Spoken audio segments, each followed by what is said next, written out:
Okay, this is part 5, and now we are on unit 41 on page 1233. And your book says troubleshooting is both a mechanical and electrical systems. So it covers both. They may have symptoms that overlap. For example, if the evaporator capacitor fails, the motor may slow down, begin to get hot.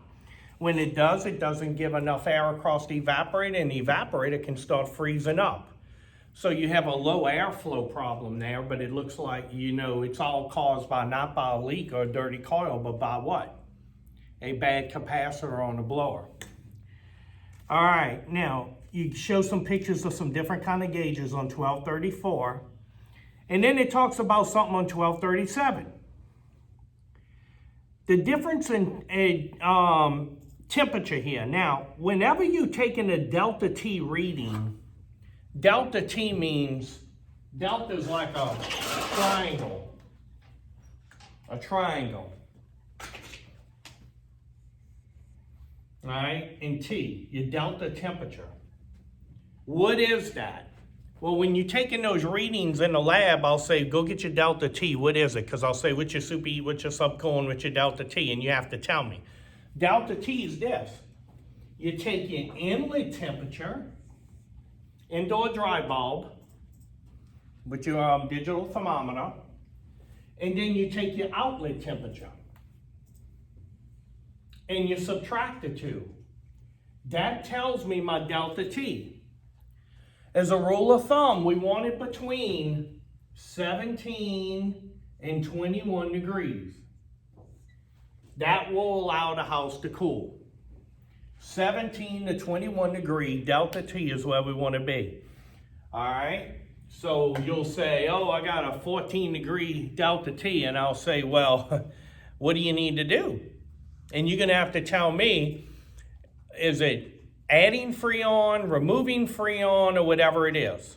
Okay, that's one of the things you need to learn when you're troubleshooting, but you have to know a range here that you have to have. That's on page 1237 in your book. It describes that. Okay, so I broke it down a little easier for you. Now, the gauge manifold displays the low and high side pressures while the unit's operating. They can be converted to the saturation temperatures, which is the boiling, or the condensing temperature. Remember, your saturation temperature mix is the point in your evaporator when it's boiling and your condenser when it's condensing. That pressure and temperature go on a PT chart because you have a mix. You have to have a mix of liquid and vapor to use the PT chart. All right? Now, it talks about possible causes of a low boiling temperature, but we're going to get to that in a few minutes. I'm going to break down each part of the system for you. All right? Now, next page, it says suction line temperatures on 1244. The suction line gas may be part liquid, or return filters are stop up, or it's dirty. We're going to cover that a little bit. Discharge pressures, it talks a little bit about that. Now, it says if there is an internal leak between the high side and the low side, between the valves, the discharge gas temperature will go up. When there's an internal leak, there's a couple of things that can be done, and we'll talk about that when I get to that in a few minutes. We're going to talk about bad valves, okay? All right. What else we have? Charging procedures on 1247, it says, oh, and by the way, the code for this video is Gorilla. Now, the technician should keep in mind what the designers of the equipment intended and how it should perform. So when you're troubleshooting a unit, you must think about what the designers intended as a technician for that unit and how it's supposed to perform. That's a rule of thumb for you. When a system's operating correctly under design conditions, a prescribed amount of refrigerant should be in the condenser, evaporator, in the liquid line. Here are 3 statements you should understand as a technician on page 1247. The amount of refrigerant in the evaporator can be measured by superheat. The amount of refrigerant in the condenser is measured by subcooling. The amount of refrigerant in the liquid line may be determined by measuring the length and calculating the refrigerant charge.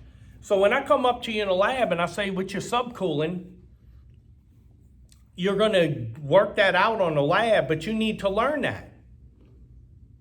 On question 42, I'll say, what's your subcooling? And 42 times you've done it and you still don't know what subcooling is.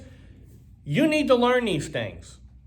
Okay, so when I say what's your subcooling, you need to remember. When I say what's your superheat, you need to remember it. It's not that hard. It's just the only two. Those are the two methods of charging the unit you'll be using. Now, 1247 says this. Other conditions produce different pressures and different superheat readings. The condition that affects the readings is the outside temperature. The outside temperature I've been in the backyard before, and I had certain pressures on my gauges, and I saw the cloud moving and the sunlight coming to me and went right across my back. That hot sun hit that unit, and I seen my pressures rise. So the outdoor ambient does have a lot to do with the system pressures.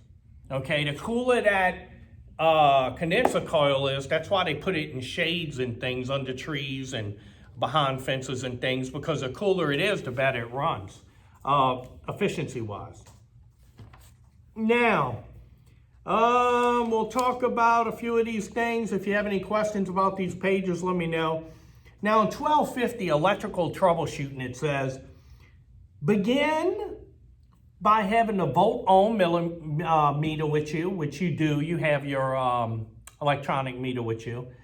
And number 2, begin any electric troubleshooting by verifying that the power supply is on and the voltage is correct. So you can't have the wrong voltage and you can't have it not turned on. Okay, you got to have both of those things going. That's going to be on your test too. If the power supply is correct, move on to the various components. The path to the load may be the next item. All right. Check and see, is your contactor energized? And I'm going to give you some hints when we do this in a classroom. The only thing that keeps the contactor coil from being energized should be the path of low voltage from the thermostat, which could be interrupted by a low pressure control. So the controls control the contactor.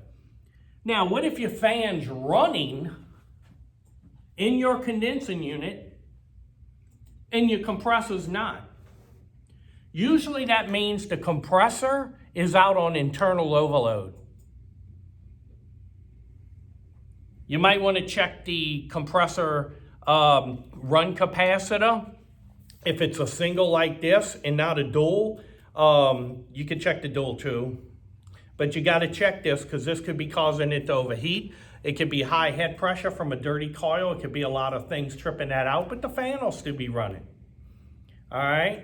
I had one time, I spent 3 hours on the rooftop. 3 hours. And I'll tell you why. I went up there, I was kind of new. The fan was running, the compressor wasn't. Okay? So I checked I knew I had to have high voltage to this unit because the fan was running, so I didn't even check it. I knew I had to have high voltage. And I kept going through the unit and going through the unit and sweating it out and getting handouts and going back on the unit. And I couldn't figure it out. So after 3 hours of just piddling around, doing the wrong things, my boss said, well, just doing everything I knew at that point.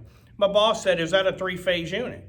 I said, opened it up and there was 3 fuses. I said, yeah. He said, well, your compressor's not on, probably because one of those fuses is blown.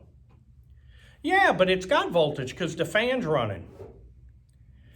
Just because a compressor's got a 3-phase power supply does not mean the condenser fan motor in the same unit does.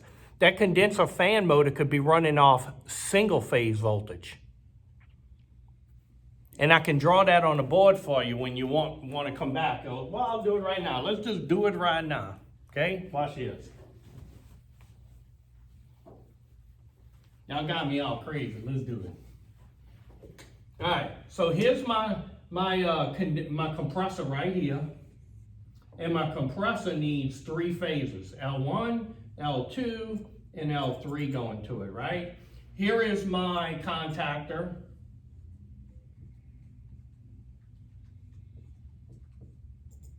All right, so we're going to take power from L1,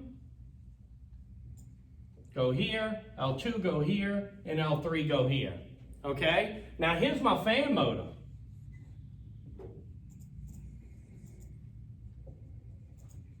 That's single phase.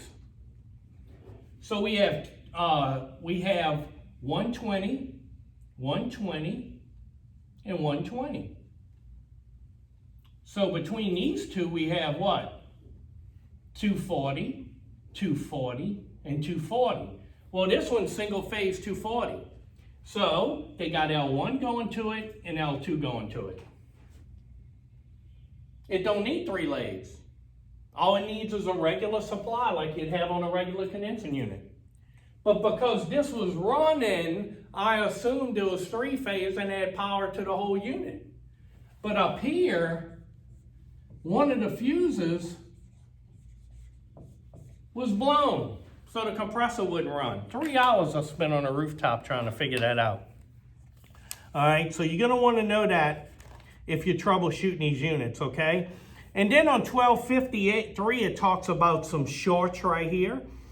Check the compressor from winding to ground with an ohm meter. Anytime you pull the wires off the compressor and you test each one of the terminals for continuity to the shell, and you have it, because it's touching the shell, the winding, it's over. And usually you'll check that real quick because it's blowing a fuse every time you try to put it back on and blowing a circuit breaker. The other one is what if you have a partial open, the windings just popped open a little bit. Like here's your windings here. And one of the windings is open. All right? The amp draw increases because what? These windings are creating a certain amount of resistance. Well, when they break, the resistance goes down and the amperage increases. It'll start to run for a while, get hot, and trip off. So a partially open circuit can do that. If it's touching the shell of the unit, that's a ground. Short to ground, open, and the other circuit you'll get is winding to winding, short. Windings touching windings. So those are your 3 shorts you can have right there, which you can check. Now, the last thing, I think that's it for this chapter so far. If you have any problems or questions about what you just saw, ask me. Now, your next few videos, I'm gonna break down troubleshooting each parts of the unit. What if you have a dirty condenser, a bad motor, an overcharge, a restriction, and what that does in the system and how to recognize that.